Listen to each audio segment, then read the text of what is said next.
की भौतिक विज्ञान की आज की क्लास में आप सबका स्वागत है। आज हम अध्ययन करेंगे आवेशों के किसी निकाय की स्थिर वैद्युत स्थितिज ऊर्जा। तो सबसे पहले इसकी परिभाषा को देख लेते हैं। क्या है इसकी परिभाषा?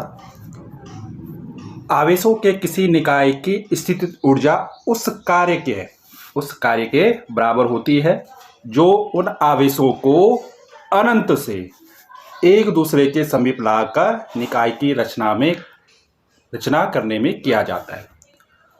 कहने का तात्पर्य है कि आपके पास कुछ आवेश हैं जो अनंत पर स्थित है, और अगर आप उन आवेशों को एक दूसरे के समीप लाकर एक निकाय की रचना करते हैं तो जो ये कार्य हुआ, आवेशों को आप अनंत से लाकर एक दूसरे के समीप लाकर आपने एक निकाय की रचना की, तो इसे कहते हैं उस निकाय की स्थिर वैद्युत स्थितिज ऊर्जा।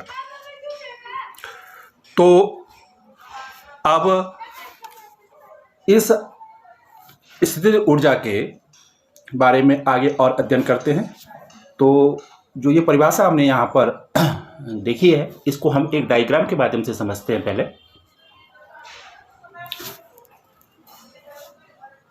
यहाँ पर आपके पास ये दो आवेश हैं Q1 और Q2।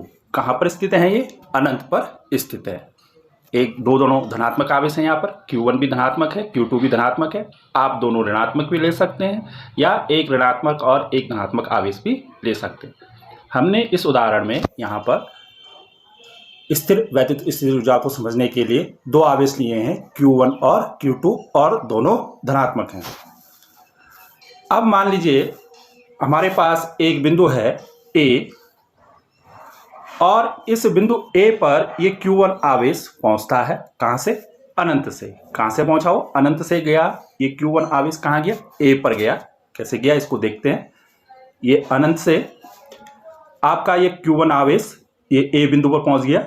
ये Q1 आवेश अनंत से A बिंदु पर पहुंच गया। ठीक है। तो अब देखें, जो ये आवेश Q1 है, ये Q1 आवेश का केवल अपना यहाँ पर आवेश है। ये किसी अन्य स्रोत आवेश या किसी अन्य आवेश के वैद्युत क्षेत्र में नहीं गया, अर्थात यहाँ पर किसी अन्य आवेश के वैद्युत क्षेत्र की अनुपस्थिति है। तो जो ये Q1 आवेश इस अनंत से इस A बिंदु तक गया, तो अनंत से A बिंदु तक Q1 आवेश को ले जाने में किया गया कार्य अगर हम W1 मान लें तो कितना हो जाएगा? 0। क्यों होगा? क्योंकि यहाँ पर वैद्युत क्षेत्र की अनुपस्थिति है, कोई स्रोत आवेश नहीं है, तो वैद्युत क्षेत्र की अनुपस्थिति है। और वैद्युत क्षेत्र की अनुपस्थिति होने के कारण उस वैद्युत क्षेत्र के कारण जो वैद्युत बल लगना था वो भी शून्य होगा। जब बल वहाँ पर शून्य है तो कार्य भी शून्य होगा। अर्थात Q1 आवेश को अनंत से बिंदु A तक ले जाने में किया गया कार्य शून्य होगा। क्यों? वैद्युत क्षेत्र की अनुपस्थिति के कारण। तो हम इसको लिख देते हैं यहाँ पर। ये हमने लिख दिया यहाँ पर कि Q1 आवेश को अनंत से बिंदु A तक ले जाने में किया गया कार्य W1 शून्य है। जो हम यहाँ से यहाँ तक ले गए, इसको मान लीजिए W1 कार्य है, तो ये कार्य कितना हो गया? शून्य हो गया। क्यों हुआ ये शून्य? क्योंकि यहाँ पर वैद्युत क्षेत्र की अनुपस्थिति है। ये हमने लिख दिया यहाँ पर, वैद्युत क्षेत्र की अनुपस्थिति। अब देखें, अगर मान लीजिए जो ये A बिंदु है जहाँ पर Q1 आवेश है, इससे कुछ दूरी पर एक दूसरा बिंदु है, बिंदु B। मान लीजिए कितनी दूरी पर है वो? R दूरी पर है। मान लीजिए A बिंदु है। A बिंदु से मान लीजिए R दूरी पर एक बिंदु ये B। यहाँ पर आप देख रहे होंगे ये A बिंदु है, इससे ये R दूरी पर एक बिंदु B। तो अब इस प्लस Q आवेश जो A बिंदु पर है, इस प्लस Q आवेश के कारण इस बिंदु B पर हमने वैद्युत विभव ज्ञात करना है। मान लीजिए यहाँ पर वैद्युत विभव कितना है? VB है। कितना है? VB। तो आप जानते हैं, पहले आपने पढ़ा है, किसी बिंदु आवेश के कारण किसी दूसरे बिंदु पर या R दूरी पर वैद्युत विभव कितना होता है? V बराबर 1/4 पाई एप्सिलॉन 0 Q/R। यहाँ पर Q की जगह कितना है? यहाँ पर Q की जगह है आपका Q1 और दूरी R ही है। तो आप लिख सकते हैं यहाँ पर कि प्लस Q आवेश के कारण बिंदु B पर जो वैद्युत विभव VB होगा वो कितना होगा? 1/4 पाई एप्सिलॉन 0 Q1/R। तो हम उसको लिख देते हैं यहाँ पर। तो हमने यहाँ पर लिख दिया है ये प्लस Q1 आवेश के कारण बिंदु B पर वैद्युत विभव, इस बिंदु B पर वैद्युत विभव कितना हो गया, VB बराबर 1/4πε0 Q1/R। इसको हम समीकरण नंबर 1 लिख देते हैं यहाँ पर, ये समीकरण नंबर 1 हो गई।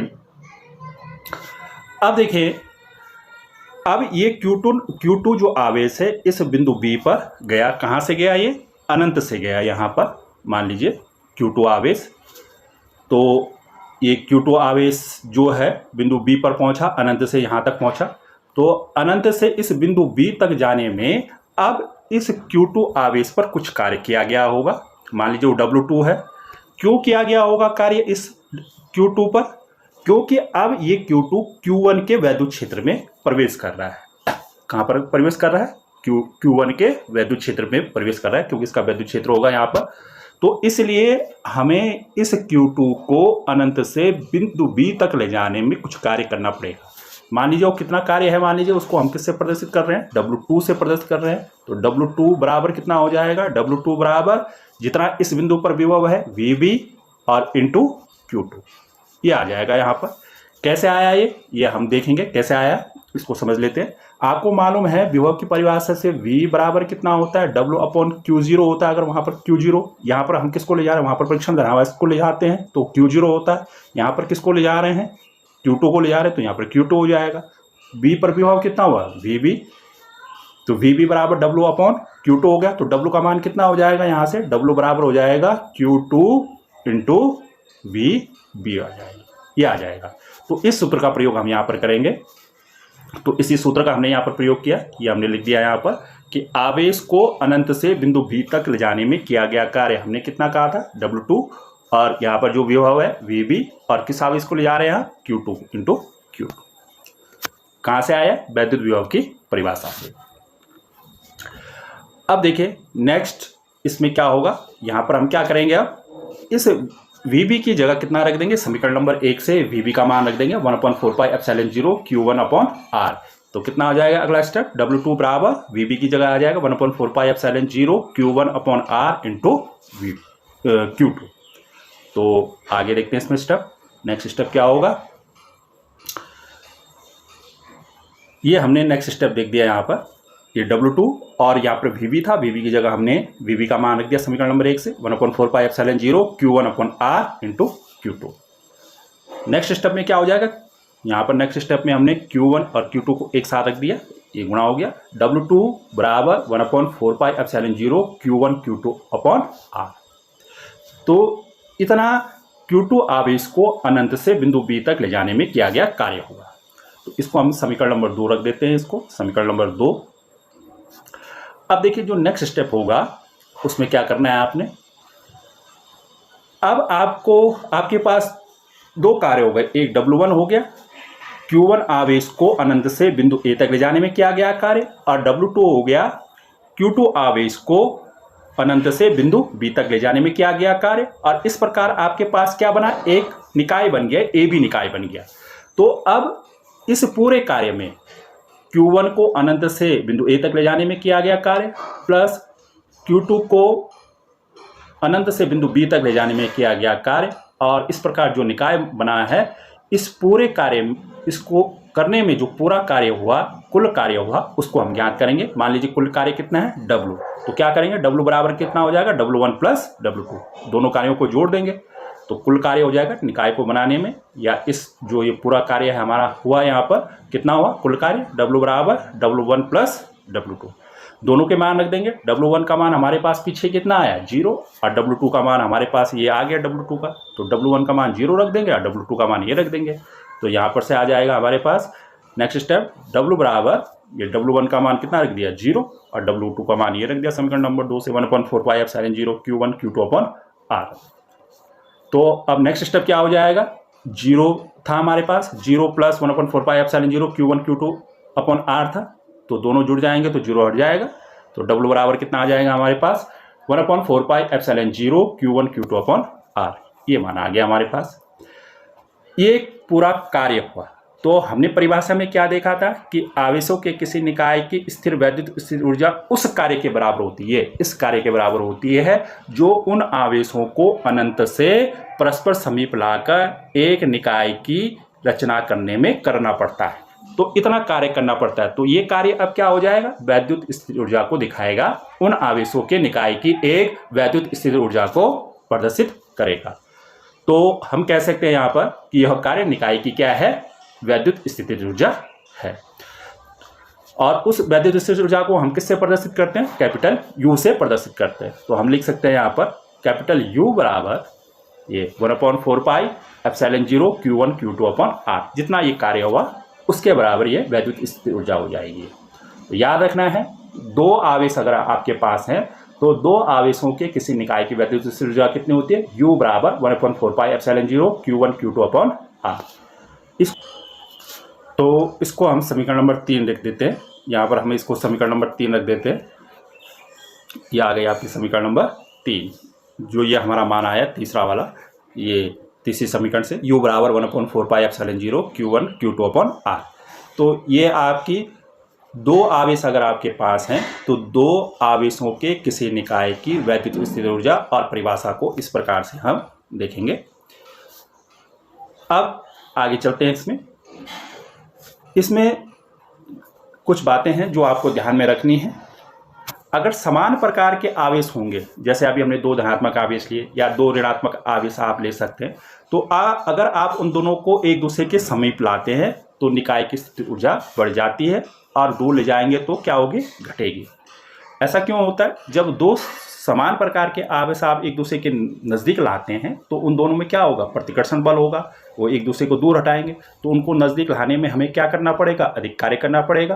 तो अधिक कार्य करना पड़ेगा तो वैद्युत स्थिर ऊर्जा बढ़ जाएगी। जबकि अगर हम उन दूर ले जाएंगे तो दूर ले जाने में हमें प्रतिकर्षण बल क्या लगेगा, कम लगेगा। वो दूर तो हटा ही रहे हैं, हमें सहायता कर रहे हैं, तो वहाँ पर हमें कम कार्य करना पड़ेगा। कम कार्य करने के कारण वहाँ पर कम बल लगेगा, तो वहाँ पर क्या होगा, कार्य भी कम होगा। कार्य कम हुआ वहाँ पर तो वैद्युत स्थिर ऊर्जा भी क्या होगी, कम होगी।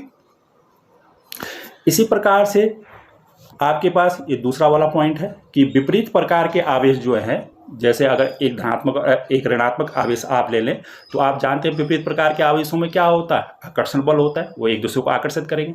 तो जब वो एक दूसरे को आकर्षित करेंगे तो आपको एक निकाय बनाने में या उनको एक दूसरे के समीप लाने में क्या करना पड़ेगा, कम कार्य करना पड़ेगा। कम कार्य करना पड़ेगा तो वहाँ पर वैद्युत स्थिर ऊर्जा क्या हो जाएगी, घट जाएगी, कम होगी। जबकि अगर आप उनको दूर ले जाएंगे तो दूर ले जाने पर आपको अधिक बल लगाना पड़ेगा, क्योंकि विपरीत प्रकार के आवेश हैं, वो एक दूसरे को क्या करेंगे, आकर्षित करेंगे। तो दूर ले जाने में आपको क्या करना पड़ेगा, उनको उस पर अधिक कार्य करना पड़ेगा। अगर वो कैसे आवेश हैं, विपरीत प्रकार के आवेश हैं। तो हम यहाँ पर कह सकते हैं कि अगर विपरीत प्रकार के आवेश है तो उनको एक दूसरे के समीप लाने पर वैद्युत स्थिर ऊर्जा क्या हो जाएगी, उस निकाय की घटेगी, जबकि दूर ले जाने पर बढ़ेगी। तो ये दो पॉइंट हैं, इनको आपने ध्यान में रखना है। एक अगला पॉइंट भी है, इसको आपने भी ध्यान में रखना है कि अगर आपके पास दो आवेश जैसे अभी थे Q1 और Q2 और उनसे आपके पास एक निकाय बना था, ए भी एक निकाय बना था, देख लेते हैं हम उसको। ये आपके पास Q1 आवेश था, कहाँ पर था, ये बिंदु ए पर था। इसी प्रकार से एक दूसरा आवेश था आपके पास, Q2 आवेश था, और कहाँ पर था, बिंदु बी पर था, और एक ये निकाय था आपके पास। अब इस निकाय के समीप अगर आप एक तीसरा आवेश लाते हैं, मान लीजिए तीसरा आवेश लाए आप, कौन सा लाए, Q3 आवेश लाए। अब जैसे ये मान लीजिए Q1 भी धनात्मक है, Q2 भी धनात्मक है और Q3 भी अगर धनात्मक है, सभी हम यहाँ पर धनात्मक आवेश की बात कर रहे हैं। तो जैसे आप इस Q3 आवेश को Q1 और Q2 के समीप लाएंगे तो ये Q3 आवेश प्रतिकर्षित होगा। किसके द्वारा प्रतिकर्षित होगा, इस Q1 और Q2 के द्वारा ये Q3 क्या होगा, प्रतिकर्षित होगा। इस पर बल लगेगा एक इस तरह से। क्यों लगेगा, क्योंकि ये भी धनात्मक आवेश है, Q3 भी धनात्मक आवेश है और Q1 Q2 भी धनात्मक आवेश है। तो समान आवेश एक दूसरे को क्या करेंगे, प्रतिकर्षित करेंगे। तो जब ये प्रतिकर्षण होगा यहाँ पर तो हमें यहाँ पर क्या करना पड़ेगा, एक कार्य करना पड़ेगा, कार्य होगा। यानी Q3 को अगर हम अनंत से जो ए बी निकाय है जिसमें Q1 और Q2 आवेश हैं उसके समीप लाएंगे तो हमें कुछ कार्य करना पड़ेगा प्रतिकर्षण बल के विरुद्ध। तो अब देखें इस निकाय को, जो ये निकाय बनेगा, इन तीन आवेशों का एक निकाय बनेगा यहाँ पर। तो देखें कैसे बनेगा, ये निकाय बन गया आपका तीन आवेशों का, ये तीन आवेशों का एक निकाय बना। कौन कौन सा? ए बी सी, जिसमें कितने आवेश हो गया? Q1 Q2 और Q3 आवेश हो गए। पहले हमारे पास दो आवेश थे, उसमें हमने एक तीसरे आवेश Q3 को लाया, वो भी धनात्मक आवेश है। Q1 Q2 धनात्मक आवेश है, Q3 भी धनात्मक आवेश है। और हम ए बी जो निकाय है उसके नज़दीक Q3 आवेश को लाए, तो क्या होगा? उसको लाने पर प्रतिकर्षण बल लगेगा, यानी वहाँ पर कार्य करना पड़ेगा उस प्रतिकर्षण बल के विरुद्ध। तो इस प्रकार जो निकाय बनेगा उसकी वैद्युतस्थितिज ऊर्जा हमने ज्ञात करनी है। तो यहाँ पर हम पहले क्या ले लेंगे? दूरी ले लेंगे। यहाँ पर ये ए बी की दूरी यानी Q1 Q2 की बीच की दूरी R12 ले ली हमने, 1 2 है, एक 1 है, एक 2 है, तो R12 ले ली दूरी। इसी तरह से BC की बीच की दूरी यानी Q3 और Q2 की बीच की दूरी R23 ले ली, और इसी तरह से Q1 Q3 की बीच की दूरी हमने कितने ले ली? R3 ले ली।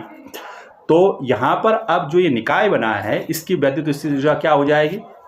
इसके लिए क्या करेंगे? हम पहले ए बी के बीच की वैद्युतस्थितिज ऊर्जा निकालेंगे। तो इसके बीच की वैद्युतस्थितिज ऊर्जा क्या हो जाएगी? अभी हमने पीछे सूत्र देखा, U बराबर क्या हो जाएगा? अगर हम इसको U1 मान लें तो यहाँ पर हो जाएगा U1 बराबर हो जाएगा 1/4 pi epsilon 0 Q1 Q2 upon R12। अब दूरी कितनी हो गई यहाँ पर? R12। इसी तरह से अगर Q2 और Q3 के बीच की हम वैद्युतस्थितिज ऊर्जा को देखें तो कितनी हो जाएगी? अगर इसको U2 मान लें, U2 बराबर 1/4 पाई एप्सिलॉन 0 Q2 Q3 बराबर दूरी कितनी बटा R23। इसी तरह से इसके बीच की दूरी क्या हो जाएगी? स्थितिज ऊर्जा क्या हो जाएगी? Q3 और Q1 के बीच की U3 बराबर 1/4 pi epsilon 0 Q1 Q3 upon R13, और तीनों को जोड़ देंगे तो पूरे निकाय की हमारी की वैद्युतस्थितिज ऊर्जा आ जाएगी। तो हम यहाँ पर टोटल उसको लिख देते हैं, तीनों आवेशों के निकाय, ये तीन आवेश हैं उसके निकाय की स्थितिज ऊर्जा क्या हो जाएगी? ये आ गई आपकी फाइनल। ये तीनों जोड़ दिया आपने, इन दोनों आवेशों के बीच की स्थितिज ऊर्जा ये हो गई 1/4 pi epsilon 0 Q1 Q2 upon उनके बीच की दूरी R12। ये दूसरी वाली हो गई, ये वाली Q2 और Q3 के बीच की स्थितिज ऊर्जा 1/4 pi epsilon 0 Q2 Q3 upon R23, इन दोनों आवेशों की। और इसी प्रकार से इन दोनों आवेशों के बीच की स्थितिज ऊर्जा क्या हो जाएगी? ये तीसरा वाला 1/4 pi epsilon 0 Q1 Q3 upon R13 इनके बीच की दूरी है। तो ये तीन आवेशों के किसी निकाय की वैद्युतस्थितिज ऊर्जा हो गई। इसी तरह से आप 4 के निकाल सकते हैं, 4 आवेशों के, 5 आवेशों के, 6 आवेशों के, कितने भी आवेशों के बीच की आप स्थितिज ऊर्जा निकाल सकते हैं, या उन आवेशों से जो निकाय बनेगा उसकी स्थितिज ऊर्जा आप ज्ञात कर सकते हैं। तो इस वीडियो में इतना ही। Thank you.